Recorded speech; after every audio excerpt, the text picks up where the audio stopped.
Hola, muy buenos días a todos. Gracias, Carlos, por la introducción.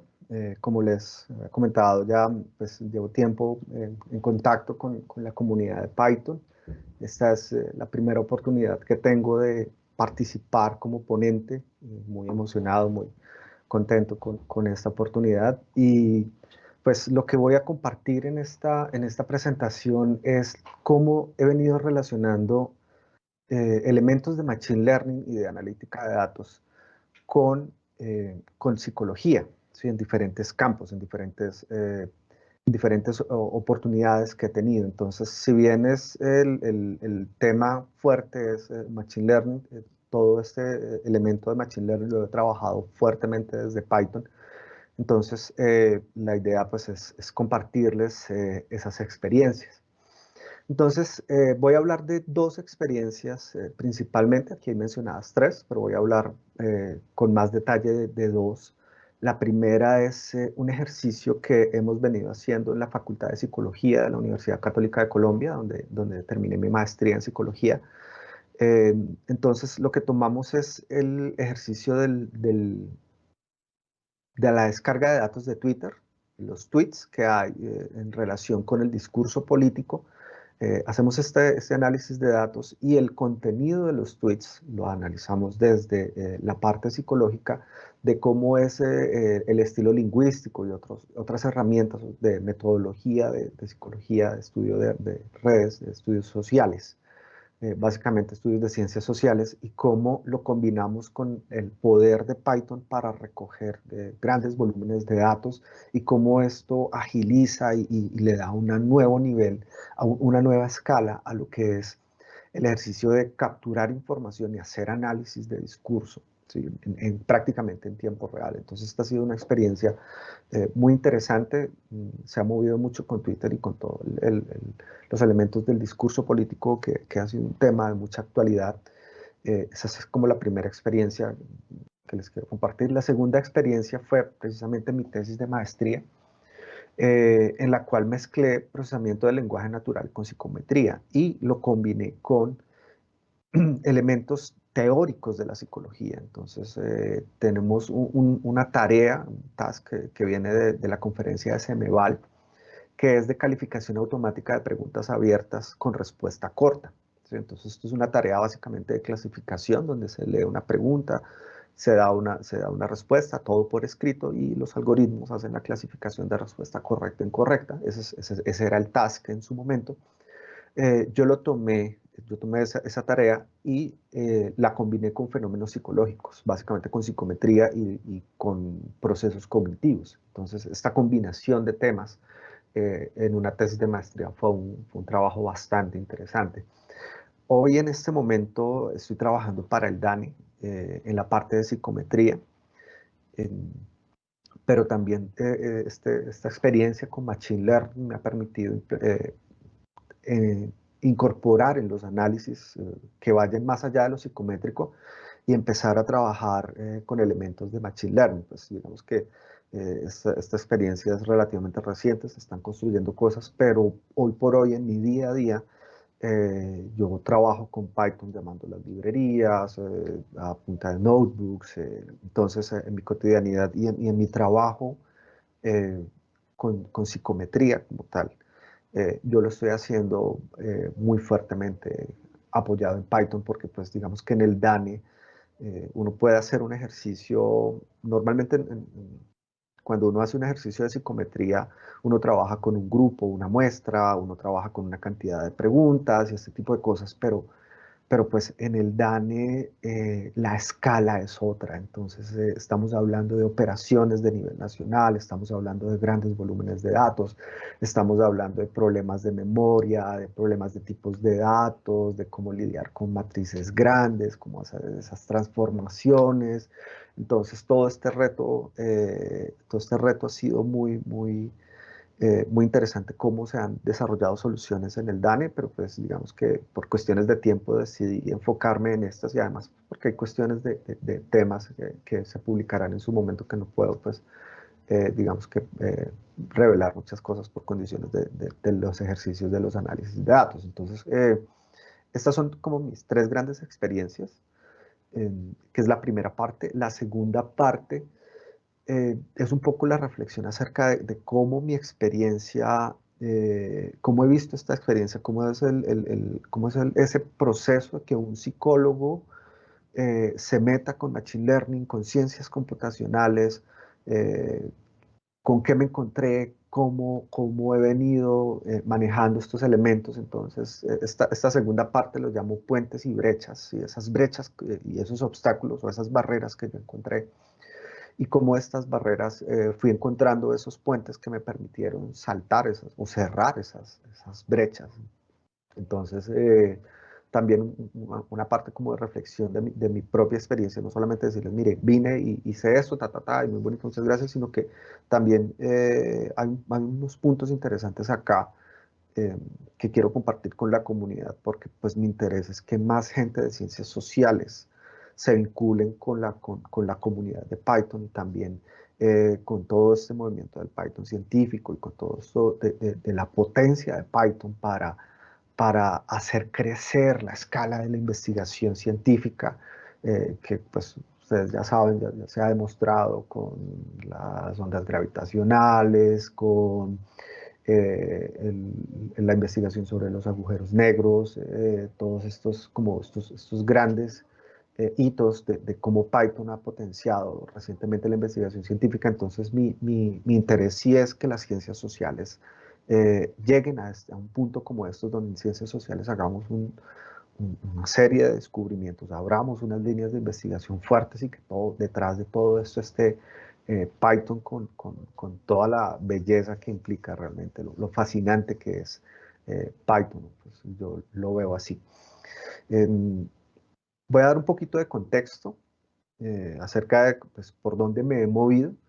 En el 2006 me gradué en psicología, y pues mi interés en estudiar la psicología fue básicamente el interés de estudiar la inteligencia. La inteligencia es como el fenómeno psicológico que más me ha fascinado a mí, por el cual yo me incliné a estudiar psicología, aunque pues siempre tuve como esa fascinación por los computadores.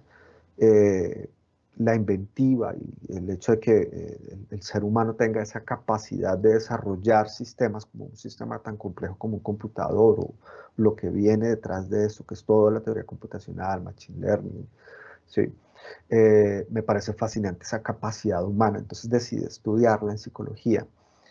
Y una rama de la psicología que me interesó mucho pues fue la psicometría.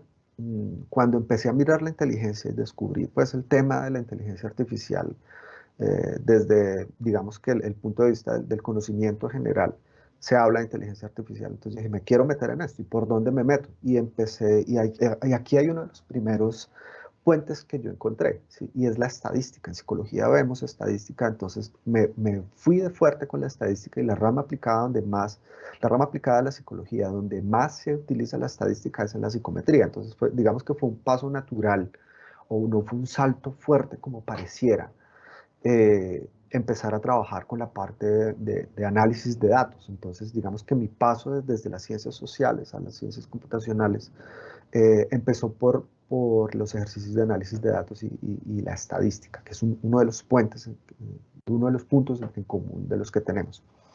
Esto me permitió entrar en contacto con la gente de la Facultad de Ingeniería de Sistemas de la Universidad Nacional, y ingresé a la maestría en Ciencias Computacionales. Hice 3 semestres.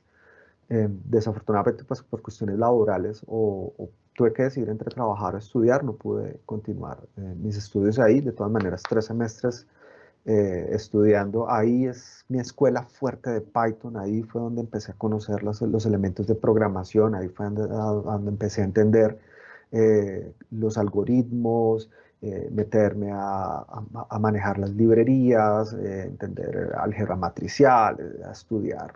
Sí, fueron muchas cosas, digamos que por mi fondo, mi pregrado, necesitaba nivelarme en muchas cosas, y eso requería tiempo, y eso desafortunadamente fue incompatible con mi trabajo, y pues alcancé a hacer esto, y esto me dio mucha escuela en ese sentido. Entonces desde ahí empecé a hacer freelance en análisis de datos, empecé a trabajar con elementos de analítica, minerías de datos, implementar modelos, análisis predictivos, análisis, clasificaciones, clustering, todo este ejercicio del data science, aplicando toda esta escuela de estadística y de machine learning ahí. Entonces, más o menos desde el 2016 estoy trabajando fuertemente en freelance. Eh, de hecho, en la maestría de Ciencias Computacionales, de ahí salió la tarea de la calificación automática de preguntas abiertas con respuesta corta, y de ahí, pues, en la maestría en Psicología en la Católica, entré en contacto con el Observatorio de Redes Sociales Digitales, donde se hace el análisis de discurso político, y mi tesis combinó lo que había empezado a hacer en la Nacional y lo terminé como fenómeno psicológico en la maestría en Psicología de la Católica. Sí, eso en el 2018, ya el año pasado recibí un título de maestría en Psicología, y desde el año pasado estoy haciendo psicometría y análisis de datos en el DANE. Entonces, en cuanto al procesamiento del lenguaje natural, con la primera experiencia, el análisis de discurso político, es un observatorio dentro de la Facultad de Psicología, ¿sí? El observatorio. Y en el observatorio analizamos el discurso y analizamos, la idea es como entender hacia dónde va el contenido del discurso de ciertas figuras políticas, figuras que se pueden llamar influenciadores, eh, o líderes de opinión, que también los llaman. Entonces, cómo está, qué publican en Twitter, cuál es la resonancia que tienen, en términos de las palabras, dónde se ubica su discurso y estos elementos, también con la idea de dar esta información al público para que tenga un criterio más, una fuente más de información para enriquecer su criterio acerca de cómo analizar el discurso, qué es lo que le están diciendo los políticos y cómo están manejando otros elementos psicológicos como la emoción, la toma de decisiones, cómo se están posicionando, cómo se quieren hacer ver frente a las personas, cómo es esta interacción. Todos estos elementos los trabajamos en el observatorio, y pues como ustedes pueden ver, pues nosotros trabajamos directamente con las APIs de Twitter. Entonces, esto es un reto técnico desde psicología, ¿sí? Cómo meternos cómo conectarnos con APIs. Eso para nosotros es novedoso, ¿sí? En psicología es novedoso. Entonces, acá está como una descripción de la metodología, y esta metodología que venimos desarrollando en el observatorio combina elementos de la metodología de la investigación científica como tal, la tradicional, la escuela tradicional, pues, de investigación científica, pero como está este reto técnico de la conexión a las fuentes de datos, se entremezclan con unos pasos propios de los ejercicios de analítica, ¿sí? Entonces partimos de una identificación de un problema teórico. Este problema teórico nos permite definir, por ejemplo, qué cuentas vamos a monitorear, los lapsos que vamos a manejar, los criterios de la búsqueda y este tipo de elementos. Entonces, estas definiciones pasan precisamente a estructurar los queries, las consultas que hacemos dentro de las APIs, donde hacemos la conexión y el proceso de extracción. Esto pues nos da unas salidas, típicamente los JSON de Twitter, y esto hacemos esa transformación, esos datos. Entonces el preprocesamiento de los datos para estructurar las bases, el preprocesamiento del texto para pulirlo, y aquí nosotros trabajamos básicamente un enfoque muy frecuentista. Eso es algo interesante. El procesamiento del lenguaje natural que comúnmente se hace en psicología, y en este caso en las redes sociales, tiene muchas herramientas, acude a muchas herramientas, que es típico del enfoque de bolsa de palabras en procesamiento del lenguaje natural. Entonces, hay puntos. Este es otro punto donde se hace un match ahí, en cuanto a cómo hacemos las cosas, ¿sí? Entonces, este preprocesamiento nos da unas tablas, unas matrices, que nosotros pasamos por una serie de pruebas estadísticas y una serie de pruebas, y otras transformaciones que le hacemos a estas tablas para que nos den unos resultados, y estos resultados volvemos a la parte teórica donde hacemos este ejercicio de interpretación y lo conectamos con la teoría y hacemos unos ejercicios de interpretación y unas publicaciones que están en curso. Hay publicaciones, no puedo mostrar mucho porque hay mucho en el tintero todavía, porque pues este proyecto es relativamente nuevo y tiene mucha potencialidad. Entonces, como ustedes pueden ver acá, un poquito más detalladas las fases de extracción, preprocesamiento y análisis de datos. Python está en la extracción. Vía TweetPy nos conectamos a la API de Twitter, utilizamos otro software, también porque hay software licenciado especializado, más estilo drag and click, más estilo de menús. Digamos que el acercamiento, la interfaz del lenguaje de programación, a trabajar a punta de líneas de código, eh, digamos que en psicología uno no está tan acostumbrado a eso, está acostumbrado más a interactuar con los computadores vía mouse. Y entonces hay mucho software especializado que tiene todas estas rutinas montadas y a punta de clics uno va trabajando. Entonces, la ventaja es que en vez de tener varias licencias para varias cosas, pues uno monta el código en Python y de principio a fin lo tiene. Y entonces esta potencialidad que se empezó a ver acá hace muy interesante porque ya hay personas que dicen, wow, esto se puede hacer, esto no se puede hacer. Uno de los argumentos típicos por ejemplo, trabajar sobre lenguajes de programación directamente es que eh, en un programa ya construido tú tienes que esperar a la actualización para que una nueva funcionalidad esté operando, ¿sí? Pero en cambio cuando tú desarrollas el código, tú puedes crear la función, tú puedes instanciar la clase, tú puedes, ¿sí? Y si lo que no hay, lo creas. Entonces, esta gran ventaja de cómo la investigación se puede desarrollar, no tiene unas barreras, o sea, estas barreras de la versión, estas barreras de lo que se puede hacer con el software o con el código, se rompen trabajando con el lenguaje de programación. Y aquí es donde entra Python. Bueno, también trabajamos mucho con R en psicología. En psicología trabajamos mucho con R porque las pruebas estadísticas que nosotros trabajamos tradicionalmente en psicología, las librerías están realmente más desarrolladas en R. Entonces, hay unas librerías de Python que hacen muchas pruebas estadísticas eh, como las intenta hacer R, pero definitivamente hay cosas que pues o se desarrolla el código o se llama o se corre el análisis en R. Entonces yo soy de los que R y Python, no soy de los que los pone a pelear o a competir. Entonces, en todo el proceso el ejercicio, la parte de analítica de la metodología del observatorio está Python y está Python haciendo mucho. ¿Sí? Entonces, este es como ya más o menos los elementos que están relacionados con la minería de datos. A Twitter nos hacemos la conexión vía streaming, vía search. En R hacemos algo que se llama el análisis de correspondencias múltiples, que nos sacan son unas técnicas de reducción dimensional, entonces nos sacan unos planos factoriales, pero esta librería ya está ya está muy madura en R. Entonces, eso, por ejemplo, lo hacemos ahí. Entonces, esto lo tomamos. De todas maneras, en Python también se hacen planos factoriales. También llamamos a análisis de grafos, que los mencionaron con la librería NetworkX. Pero entonces, toda la parte de Python sí es para la parte dura de la analítica, el preprocesamiento, la construcción de unas tablas que se llaman tablas de construcción de contingencia léxica, el proceso de extracción de las variables. Y uno de los desarrollos novedosos que tenemos es combinar la potencia del grafo, combinarla con los análisis de reducción dimensional que salen de los planos factoriales, y entonces tomamos un grafo, pero en vez de dejar que NetworkX ubique los puntos, los nodos, según un algoritmo, nosotros tomamos esos nodos, las coordenadas del plano factorial, que eso nos da una información.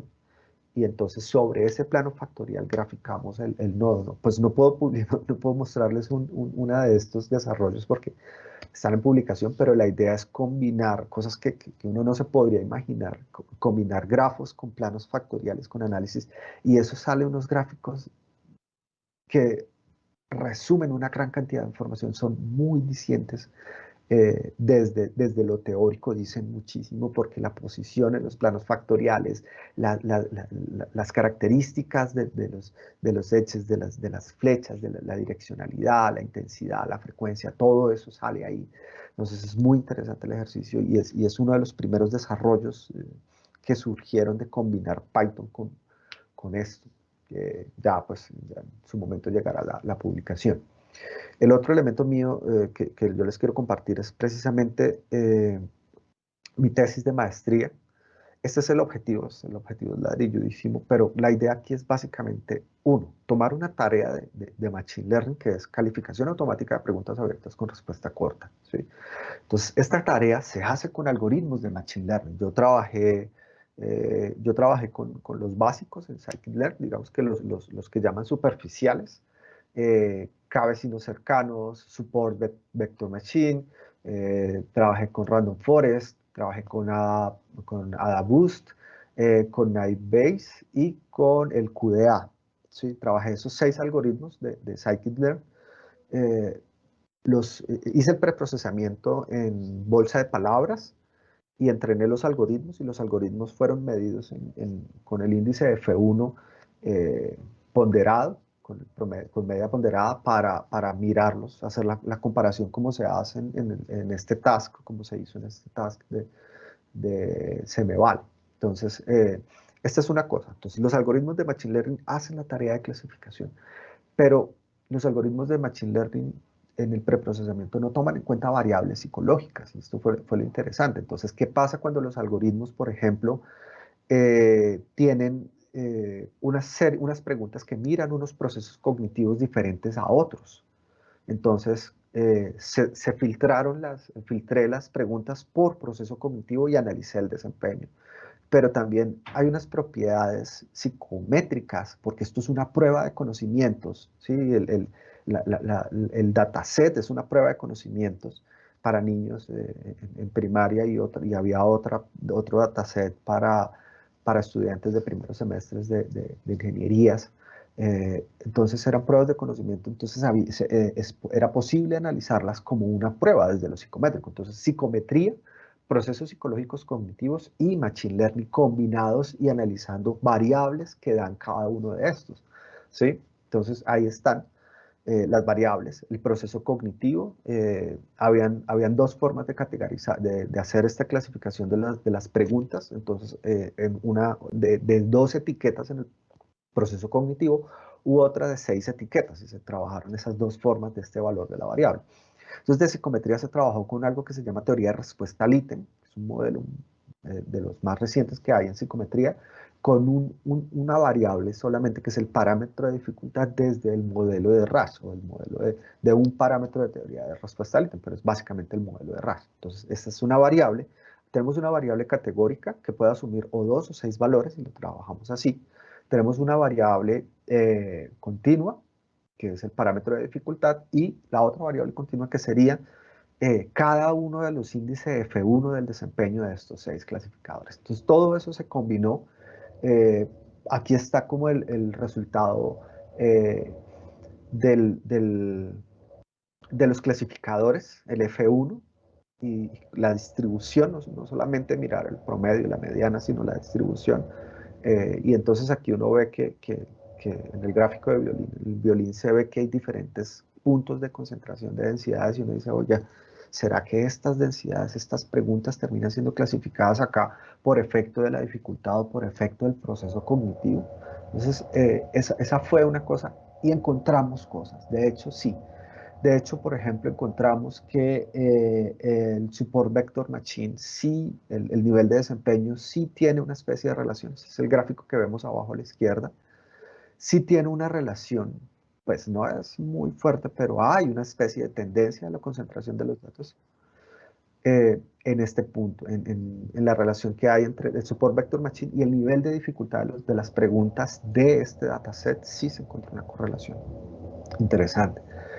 Y cuando se miraban los procesos, sobre todo en las 6 clases, cuando se miraban los procesos,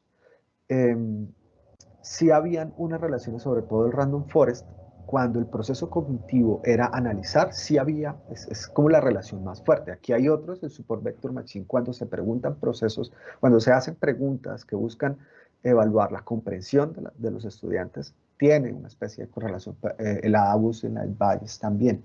Entonces, encontramos relaciones donde el desempeño del algoritmo está, de alguna manera, está viéndose relacionado con el nivel de la dificultad y con la clase de proceso cognitivo que la pregunta evalúa.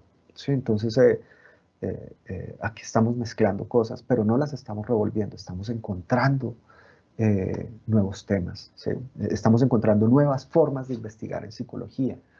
Entonces, los datos sugieren eso, que hay diferencias en los niveles de desempeño por el algoritmo.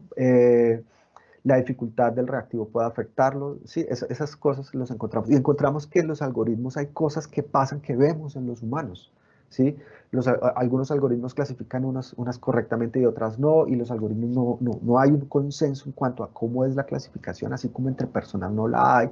La variabilidad en las estrategias de toma de decisiones, el mapeo funcional del algoritmo es una forma de toma, de un proceso de toma de decisiones. Entonces ahí hay una clave muy importante para la investigación científica, y es que el mapeo funcional puede ser un elemento clave para desarrollar modelos en psicología, pero aquí es donde viene el punto digamos que más clave de la conexión, y es que este ejercicio de análisis viene es en la interpretación de los modelos. Entonces tenemos que abrir el cajón y mirar por dentro qué es lo que está haciendo el modelo, y hacer estos ejercicios de interpretabilidad de los modelos nos dan unos elementos muy importantes, una potencialidad muy grande, ¿sí? Entonces aquí, como conclusiones de esta tesis, llegamos a que los algoritmos de Machine Learning pueden ser utilizados como agentes que hagan una simulación de los procesos cognitivos, y esto puede potenciar la investigación porque podemos evaluar procesos cognitivos en agentes y desarrollar unas teorías que podemos descartar hipótesis para llegar a descubrimientos mucho más rápidos en experimentos con humanos. Entonces esto es un potencial grandísimo y Python está acá, ¿sí? Y tiene también, eso es lo teórico, en lo práctico, pues agiliza la investigación científica, ¿sí? Todo esto se ha logrado, y todo esto ha sido gracias precisamente al ecosistema de Python. Estas son las librerías que normalmente uso o que he usado en algún momento, ¿sí? Todo el SciPy, todo Scikit-learn, Jupyter, TensorFlow, CUDA, Seaborn, Matplotlib, TuPy y R también. Pues incluí R ahí también porque pues yo también uso R, aunque esto es Python. Hay cosas que todavía hago acá. Entonces, ya para cerrar, voy a hablar de los puentes y las brechas, y cómo he estado como cerrando estas brechas, cómo he encontrado puentes en estas brechas, ¿sí? Entonces, lo primero es que las ciencias sociales por un lado, y las ciencias computacionales y el machine learning y los ingenieros por otro lado, entonces parecen y se ven como mundos diferentes, ¿sí? Se ven diferentes, los de ciencias sociales y los ingenieros y no sé qué. Entonces, y sí, hay un lenguaje, un uso y un manejo del lenguaje diferente en cada uno. Hay una lógica en lo que es en la concepción de investigación de desarrollo que es diferente, y hay unas herramientas de trabajo. Pero aquí tenemos unos temas, y aquí está el puente, los puntos en común. El proceso psicológico de aprendizaje y el fenómeno del aprendizaje del machine learning es, en esencia, lo mismo, ¿sí? Las redes neuronales son un fenómeno que se entendió en las neurociencias, que nosotros en psicología lo trabajamos y lo entendemos, eh, y eso es un tema en común, ¿sí? Por ejemplo, el aprendizaje no supervisado busca identificar patrones en los datos, ¿sí? Y nosotros en psicología modelamos el comportamiento a través del estudio de los patrones. Entonces, la conducta de las personas, por ejemplo, miren, un motor de recomendación, ¿sí? Un motor de recomendación mira sobre qué películas le ha gustado a una persona, y le hace sugerencias a partir de eso en relación a personas similares. Entonces, al final, los datos, ¿de dónde vienen? De la gente, ¿sí? De lo que hace la gente, y eso es la conducta. Entonces, Machine Learning, cuando hace analítica de cuestiones de personas, hace analítica de conducta, ¿sí? Y esto ayuda a la psicología, ¿sí? Entonces tenemos unos puntos acá en común, ya voy a ir cerrando ya. Entonces la psicología estudia ¿qué? La inteligencia fluida. Y, por ejemplo, la inteligencia fluida es un concepto que está muy relacionado con la idea de la inteligencia artificial general, ¿sí? De hecho, François Collet publicó un artículo sobre la medida de la inteligencia donde dice que para medir la inteligencia artificial, en la inteligencia artificial general, eh, hay que utilizar pruebas de inteligencia fluida como el test de Raven, ¿sí? Entonces, ya cuando pasamos a un enfoque conservador en la evolución de la historia del machine learning, de la inteligencia artificial, el enfoque conservador ya se habla de machine learning, entonces el proceso cognitivo es el aprendizaje. En psicología estudiamos el lenguaje, en las ciencias computacionales se estudia el procesamiento del lenguaje natural. Y aquí viene el futuro, ¿sí? Y esto sí, estoy completamente seguro. El reinforcement learning que se trabaja en machine learning está inspirado en todo el modelo teórico del análisis experimental de la conducta, ¿sí? Una barrera, la matemática, de aquí, y ya lo mencioné, ¿sí? Álgebra matricial no vemos en psicología, derivadas, cálculo tampoco, pero sí vemos estadística, y ese es el puente, ¿sí? Una barrera que yo encontré fue aprender voy a adelantarme acá, fue aprender a manejar los modelos de Machine Learning, pero pues eso fue ya más una cuestión de experiencia. Y ya para finalizar, eh, quiero resaltar esto, que la psicología ha inspirado desarrollos o ha sido una fuente para las ciencias computacionales, ¿sí? Yo digo que cuando sea grande quiero ser como Geoffrey Hinton, y él es un psicólogo, ¿sí? Él es un psicólogo que trabajó esto, entonces tenemos mucho en común, tenemos mucho para trabajar. Yo siempre he encontrado en la comunidad de Python que las puertas siempre han estado abiertas. A mí nadie me ha dicho que no puedo meterme en esto a trabajar y eso es como el punto ya como de agradecimiento, ¿sí?